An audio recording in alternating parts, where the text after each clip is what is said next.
transversale de la moelle épinière. Donc voici la face dorsale et la moitié, la substance grise avec la corne postérieure, la corne antérieure.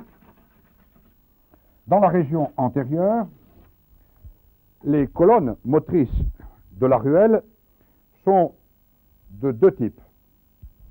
Il s'agit de colonnes d'une part médio-ventrales et d'autre part de colonnes latéraux-ventrales. Et ces colonnes, lorsque on va arriver à l'aplomb du tronc cérébral, vont correspondre à deux types de noyaux de nerfs crâniens.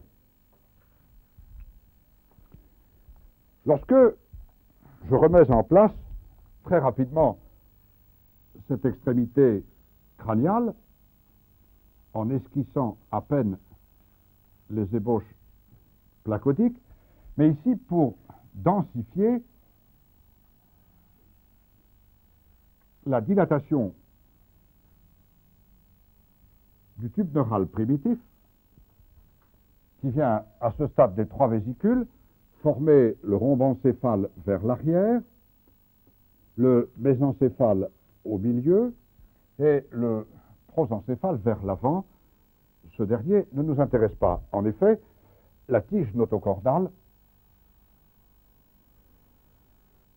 qui est en situation ventrale, va venir ici buter sur l'excroissance du plancher prosencéphalique qu'est l'hypophyse, et en arrière, le mésencéphale et le rhombencéphale constituent le cordencéphale.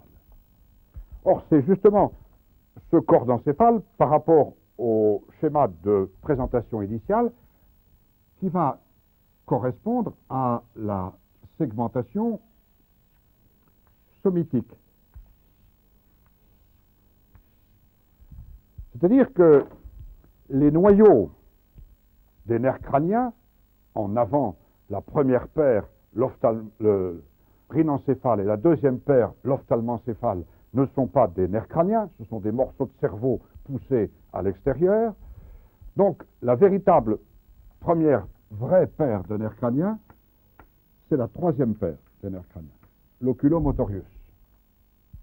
Et l'oculomoteur va prendre en charge, donc ici, la majeure partie des muscles moteurs oculaires, à l'exception, bien sûr, de la quatrième paire, le nerf trochléaire, qui est juste à l'étage du dessous, toujours dans le mésencéphale, et qui va prendre en charge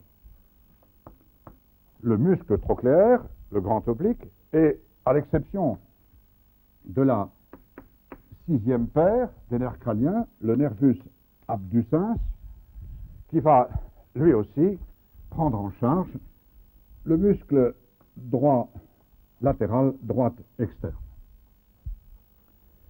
Et puis, il nous faut descendre dans cette colonne qui est donc somatomotrice et qui est somitique, c'est-à-dire qu'elle a sous sa dépendance des muscles qui correspondent à la condensation myotobiale de la répartition métamérique. Il nous faut atteindre maintenant un noyau qui correspond à la 12e paire des nerfs crâniens.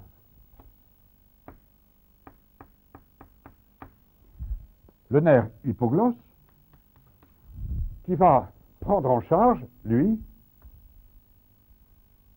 les muscles de la langue. Alors, ici, attention, on décrit à l'hypoglosse, dans le cou, une anse, l'ansa hypoglossie, l'anse descendante de l'hypoglosse, qui revient chercher ses anastomoses, le plus souvent, avec la 2e, troisième racine cervicale, quelquefois la quatrième, la première, peu importe. Et c'est de cet anse de l'hypoglosse que vont se détacher les branches motrices destinées au sternocléidocyoïdeus, au sternocostothyroïdeus, au ventre antérieur et au ventre postérieur de l'homoyoïdeus et au thyroïdeus. C'est-à-dire, là encore, des dérivés qui sont des dérivés somitiques avec des noyaux moteurs qui sont dans la moelle cervicale haute, dans le prolongement du noyau du 12, qui vont d'ailleurs être au voisinage immédiat, et nous allons y revenir plus tard dans le cours, de l'origine à l'aplomb de C4 du nervus phrénicus, du nerf phrénique.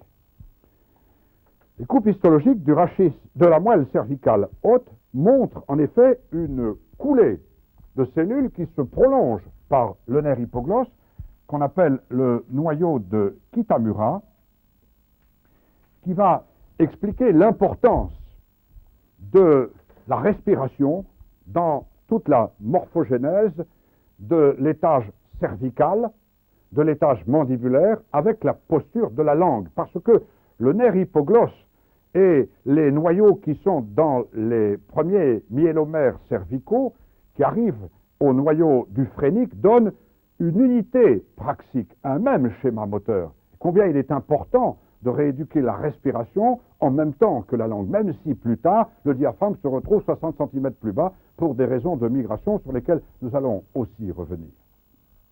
Et puis, toujours dans cette colonne qui correspond au noyau des nerfs crâniens somatiques, somitiques, nous avons en dessous, ici, à l'aplomb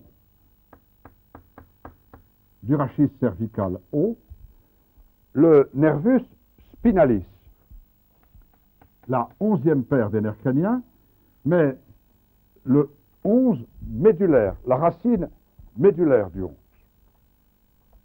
Cette racine va donner une partie de la 11e paire qui va prendre en charge comme suit, et le sternocléidomastoïdeus et le trapézius. Alors, ici, un tout petit mot sur ces nerfs qui vont, vous le voyez, dans la région cervicale qui nous préoccupe, assurer la commande neurologique, mais sur la 11e et sur la 12e paire des nerfs crâniens, un petit mot sur l'ascension intracrânienne. Je vous ai dit tout à l'heure que la tige notocordale allait marquer à la base du crâne, je suis en train de l'effacer, par sa butée sur la fossette hypophysaire, la limite toute crâniale de l'intrication cordale, notocordale, dans la mise en place de la base du crâne. Or, la condensation du mésenchyme sclérotomial, destiné à former le squelette au niveau des arcs, mais aussi au niveau de la base du crâne autour de la tige notocordale, va être segmenté. C'est là la division en somite, en sclérotome, et la base du crâne va donc être segmentée. Lorsque, sur un schéma de profil, je simule la tige notocordale, voici l'extrémité crâniale, la face ventrale, voici appendu sous le futur troisième ventricule, l'hypophyse. La tige notocordale bute sur l'hypophyse. Le mésenchyme périnotocordal à destinée sclérotomiale va être marqué par la segmentation qui donne naissance aux vertèbres plus bas et qui va ici donner naissance à deux pièces que je vais maintenant densifiées, pièces que sont le basis post-sphénoïde. Et ici, le basis occipital. Nous sommes là, à l'étage postérieur de la base du crâne. Ces deux pièces sont maintenant articulaires avec l'atlas, puis avec l'axis, sur lequel je ne reviens pas. Mais ces deux pièces sont avec deux disques intervertébraux, que l'on voit très bien sur les coupes d'embryons, sont jusque 15-16 ans chez l'adulte encore articulés. Certaines écoles actuelles, et pas des moindres, prétendent masser le crâne pour faire bouger la synchondrose sphéno-occipitale. Mais là, la butée sur l'hypophyse marque la séparation d'avec ce que j'avais montré tout à l'heure, la condensation qui va former le reste du corps du sphénoïde, qu'on va appeler le basis pré-sphénoïde. Ceci est si vrai que lors de la pneumatisation par la muqueuse nasale primitive, qui va venir, comme je le simule maintenant, tarauder l'os et y creuser le sinus sphénoïdal, jamais le sinus sphénoïdal n'envahira le basis post-sphénoïde, qui constitue la pente clivienne en arrière. Le sphénoïde, quel que soit, le sinus sphénoïdal, quel que soit le volume de la pneumatisation, n'envahit que le basis pré-sphénoïde. Parce qu'entre les deux, il y a un disque intervertébral. Alors, je ferme cette petite parenthèse pour expliquer que ce sont des nerfs rachidiens. C1,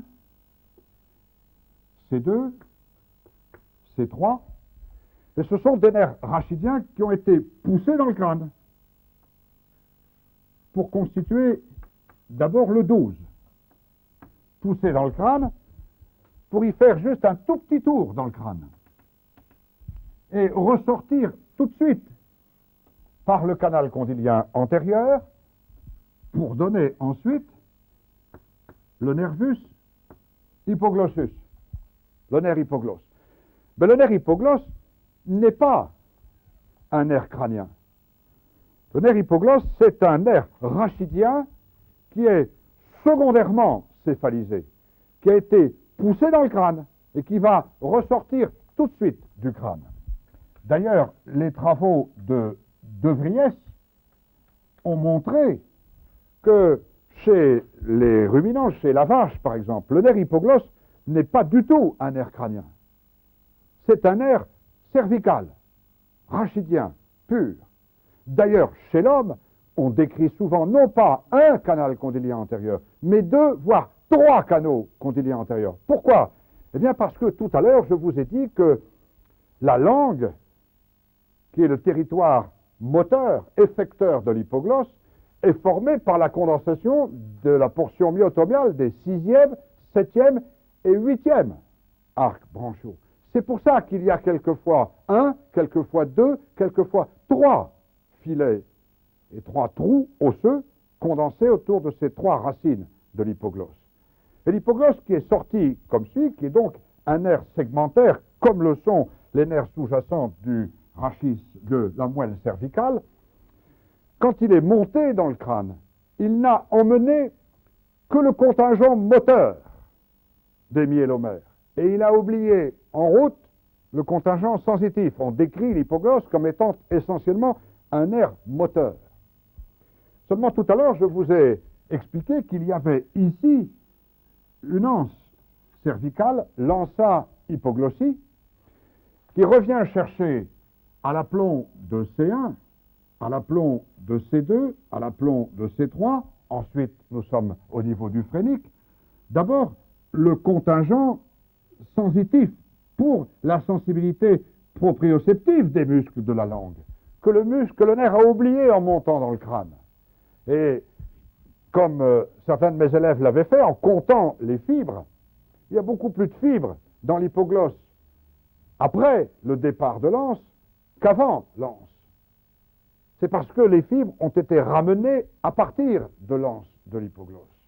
Et deuxièmement, je vous ai dit qu'à partir des somites primitifs 11, 12 et 13, allait se condenser le thyroïoïdeus, le sterno-costothyroïdeus, le sterno-clédoïoïdeus et l'homoïoïdeus avec ses deux ventres. C'est la portion myotomiale de ces arcs qui correspond à C1, C2, C3. Et lorsque l'on compte les fibres également, eh bien, ces muscles vont recevoir leur innervation par l'anse de l'hypoglosse, mais pas à partir du noyau de l'hypoglosse, à partir des noyaux qui sont dans les myélomères C1, C2, C3, et qui donnent ainsi le nerf du ventre postérieur, le nerf du ventre antérieur de l'homoïoïdien, le nerf du sterno-costothyroïdien et du thyroïoïdien, et le nerf du sterno-cléido-ioïdeus. Même phénomène maintenant avec le 11, mais attention, avec le 11 médulaire. Le 11 médulaire est un nerf somatique, somitique. Et il va lui aussi avoir un noyau qui est situé, au niveau de la moelle. Il va sortir latéralement à la moelle cervicale haute. Il va maintenant entrer, je vais le représenter en violet pour le changer du 12, il va monter sur la face latérale du bulbe rachidien, de la moelle dilatée, il va faire un petit tour dans le crâne, lui aussi. Et très vite, il va à nouveau sortir du crâne par la moitié antérieure du foramen jugulaire, du trou déchiré postérieur. Et ce 11, qui ressort du crâne, est donc lui aussi médulaire d'origine, un nerf cervical secondairement céphalisé, poussé dans le crâne. C'est si vrai que lorsqu'on va représenter dans un instant la 10e paire des nerfs crâniens, qui va être le nerf moteur, le nerf du 4e arc branchial, la 10e paire va présenter sur son trajet deux renflements. Un premier renflement ganglionné, qui est le ganglion jugulaire, et un deuxième renflement beaucoup plus important, qui est le ganglion plexiforme. Eh bien, le nervus spinalis, le nerf spinal médulaire, aussitôt sorti du crâne, comme ceci, va s'en aller, va quitter, c'est le vrai nerf spinal, entre guillemets, pour venir innerver le sternocléido-mastoïdeus et pour venir innerver le trapézius, comme je l'avais montré tout à l'heure, c'est-à-dire des nerfs somatiques et somitiques. Alors maintenant, deuxième partie, les nerfs dérivés des arcs branchiaux. Vous avez remarqué que tous ces nerfs qui sont somatiques, somitiques, sont essentiellement moteurs. Aucun ne transporte d'un flux sensitif. L'hypoglosse, qui a oublié son contingent, vient former pour cela une anse. Je rappellerai, et on va le montrer aussi en jaune, que le nervus spinalis, qui a oublié aussi son contingent sensitif pour assurer l'innervation de la sensibilité proprioceptive des muscles sternocléido-mastoïdeus et trapézius, va avec la racine C1 de façon constante, mais souvent aussi avec la racine C2, présenter ce que Maubrac a appelé l'anse de Maubrac, qui est l'équivalent de l'anse de l'hypoglosse, pour venir redonner le contingent sensitif. Avec le deuxième contingent de nerfs branchiaux, qui sont des nerfs somatiques branchiaux, et non pas somatiques, somitiques, c'est-à-dire ceux qui vont correspondre à ces arcs qui viennent s'impacter à la partie inférieure de la face, qui viennent s'impacter au niveau de la base du crâne, comme j'essaie de vous le faire comprendre. Nous allons avoir maintenant des nerfs qui sont tous des nerfs mixtes, c'est-à-dire somatomoteurs et somatosensibles.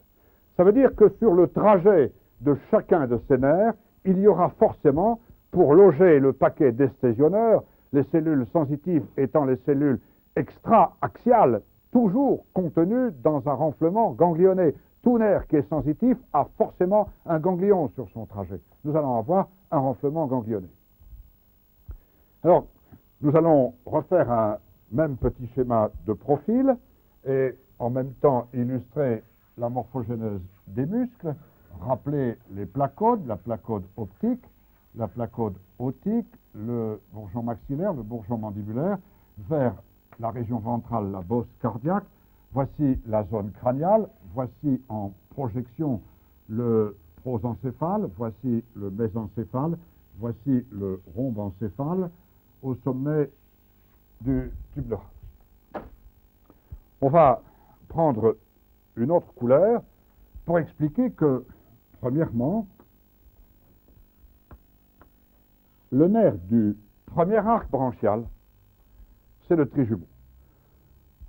Le trijumeau, va être dans ce plan, au niveau de la vésicule rhombencéphalique. Le trijumeau est un nerf mixte qui va donc, sur son trajet, présenter un renflement ganglionné, qui est le classique ganglion de Gasser. Et ce nerf, sous l'angle moteur, va donc prendre en charge maintenant tous les dérivés du premier arc.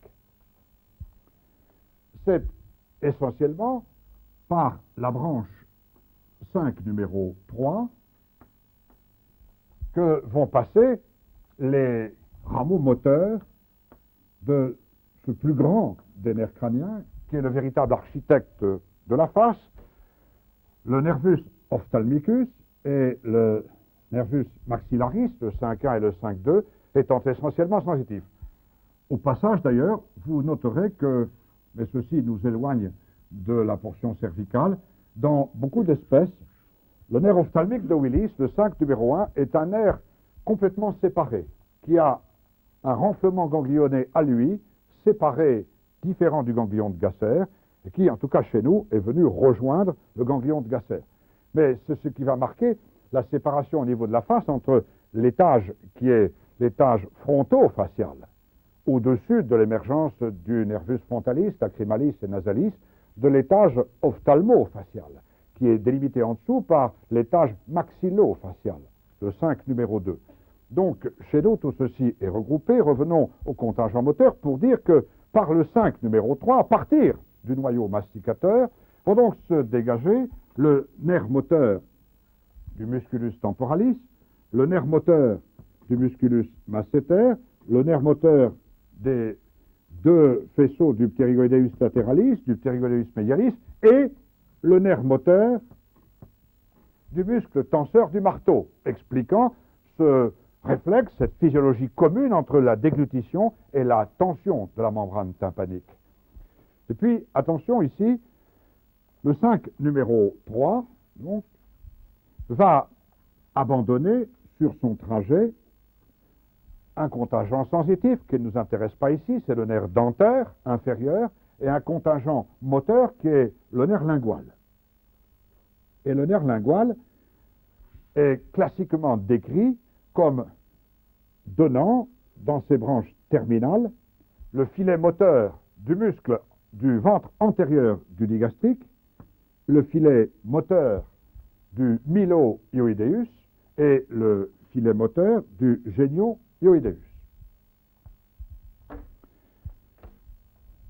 Nous arrivons au nerf du deuxième arc branchial, nerf somatique branchial, qui est le nervus facialis, la septième paire des nerfs crâniens. Le nervus facialis va, sur son trajet,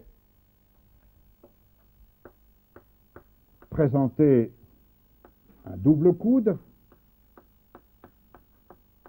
sur lequel je ne m'étends pas ici, et présenter bien sûr un renflement ganglionné qui est ce qu'on appelle le ganglion géniculé.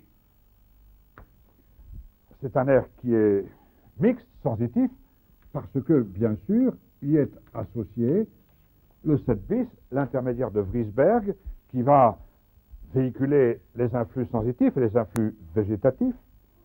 Et ce nervus facialis va donc prendre en charge tous les dérivés du deuxième arc branchial.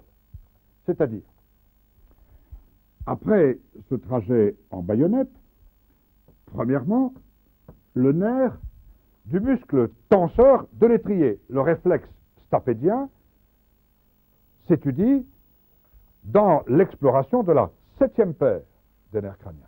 Puis, au sortir du trot stylomastoïdien, le nervus facialis va abandonner le nerf moteur du ventre postérieur du digastrique, va abandonner le nerf moteur du muscle stylo-hyoïdeus. Et attention, maintenant, ce nerf, va abandonner la corde du tympan. Et la corde du tympan, comme les travaux de Dozan l'avaient montré, est une anastomose qui est tendue entre le 7 et le 5, numéro 3. Et par l'intermédiaire de la corde du tympan, en fait, les fibres qui sont véhiculées macroscopiquement, disséquées comme appartenant au 5, pour innerver le mylohyoïdeus, pour innerver le géniohyoïdeus et pour innerver le ventre antérieur du digastrique, sont des fibres venues du nerf facial. C'est-à-dire qu'on retrouve là la parfaite unité embryologique. Comme ce sont les dérivés myotomiaux du deuxième arc, ils sont tous innervés par le nerf du deuxième arc. Mais dans ce phénomène d'intrication, de montée, sur lequel on va revenir à propos des dérivés des poches, en particulier au niveau du palais, en particulier au niveau de l'amygdale tonsillaire qui va avoir un pilier antérieur qui appartient au premier arc, un pilier postérieur qui appartient au deuxième arc, et qui va avoir une innervation qui va donc venir aussi du nerf facial, comme le palais. Eh bien, ici, cette intrication fait que par endroits, les fibres passent par une anastomose qui est tendue entre le nerf du premier arc et le nerf du deuxième arc. Et on arrive au nerf du troisième arc branchial. Ce nerf, c'est la 9e paire des nerfs crâniens, le nerf glossopharyngéus. Et bien sûr, sur son trajet, il y a 2 renflements ganglionnés, le ganglion d'Andersch et le ganglion d'Ehrenreiter.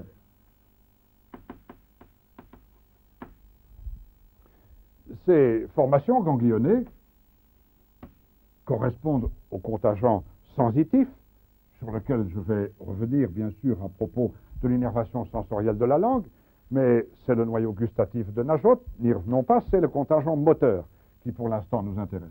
Et la 9e paire va donc abandonner les filets moteurs pour les dérivés du 3e arc branchial, c'est-à-dire le nerf moteur du constricteur supérieur du pharynx, des muscles stylo-pharyngiens et d'une partie aussi du voile du palais et de la partie supérieure et latérale du pharynx.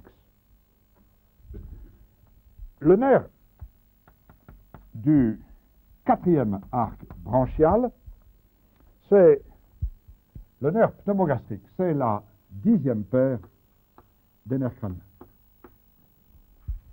Cette 10e paire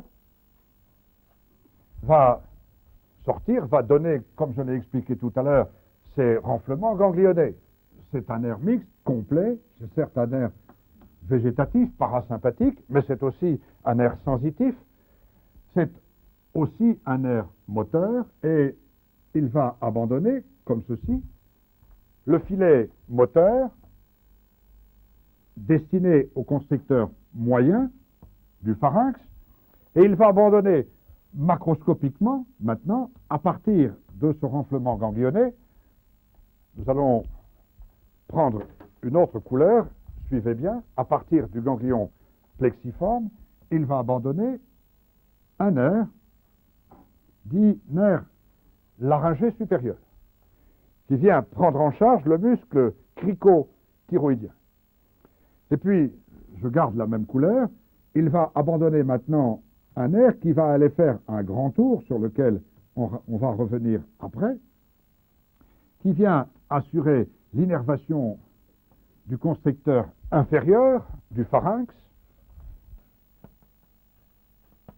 qui vient assurer l'innervation des cordes vocales, qui vient assurer l'innervation de tous les muscles intrinsèques du larynx.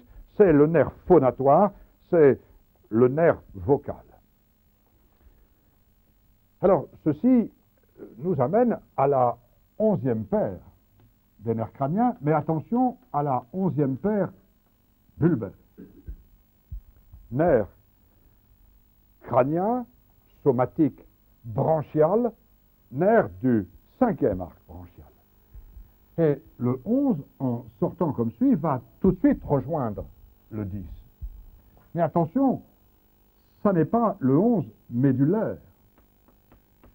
C'est pour ça que ce nerf s'appelle le nervus accessorius, parce qu'il vient donner la totalité de ses fibres au ganglion plexiforme. C'est le nerf accessoire du 10, et voilà, ici, ce que macroscopiquement, on peut appeler sur 1 cm, 1 cm et demi, la 11e paire des nerfs crâniens, le nerf spinal ou le nerf accessoire. Mais ce nerf a deux origines, ce sont deux nerfs complètement différents. L'un qui a été poussé dans le crâne pour faire un petit tour, c'est le 11 qui est médulaire et qui prend en charge le sternocleidomastoïdien et le trapèze, et l'autre qui est un nerf branchial. Et là encore, dans ce phénomène d'impact, il y a l'intrication entre des structures somatiques et des structures somatiques branchiales avec des anastomoses entre les nerfs.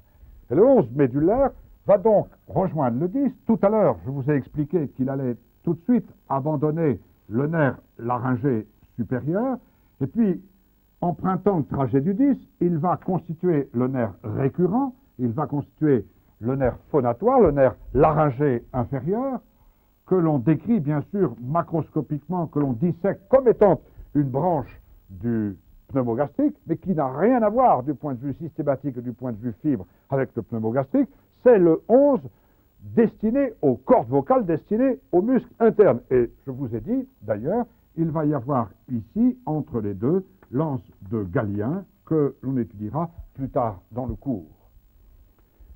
Alors, ici, nous allons avoir aussi, et j'insiste sur ce faisceau inférieur du constricteur inférieur du pharynx, qu'on va décrire cet après-midi avec les muscles, qui est la bouche de Killian, qui est le sphincter œsophagien supérieur, parce que les fibres annulaires qui constituent ce sphincter supérieur œsophagien ont la même innervation motrice que les cordes vocales.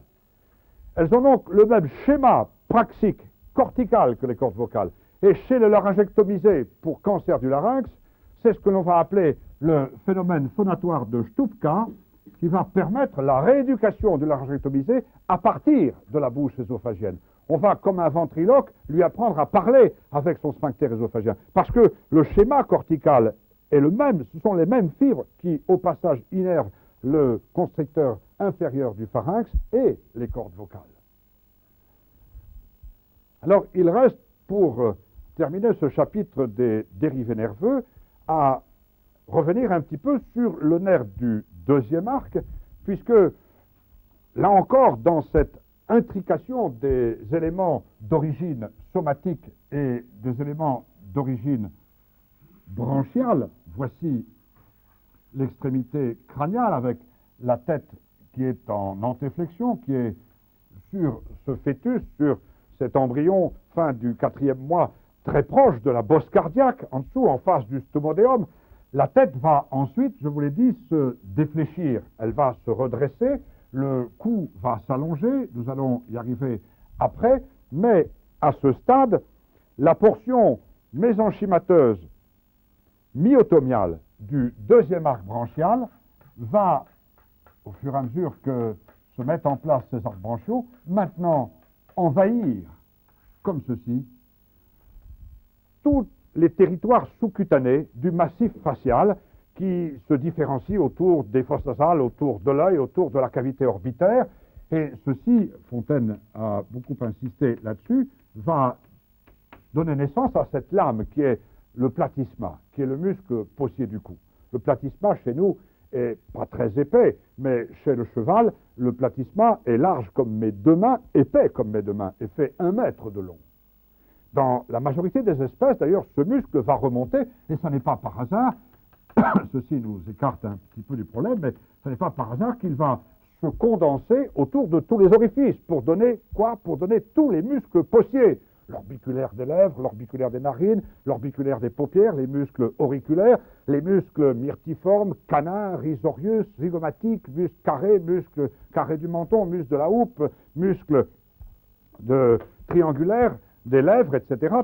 Et d'autant plus que cette zone, qui est une zone extrêmement gnosique, qui est une zone sensorielle, va être le siège de Vibris. Les animaux qui ont des poils sensoriels autour de l'orifice buccal ont des muscles possiers bien plus hypertrophiques que les nôtres. D'ailleurs, la raison pour laquelle Pascal Foulon et moi, on se laisse pousser des poils autour de la bouche.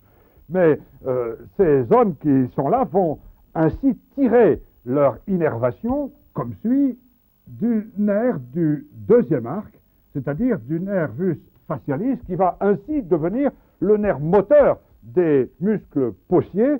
Mais il faut comprendre que ces muscles arrivent plus tard.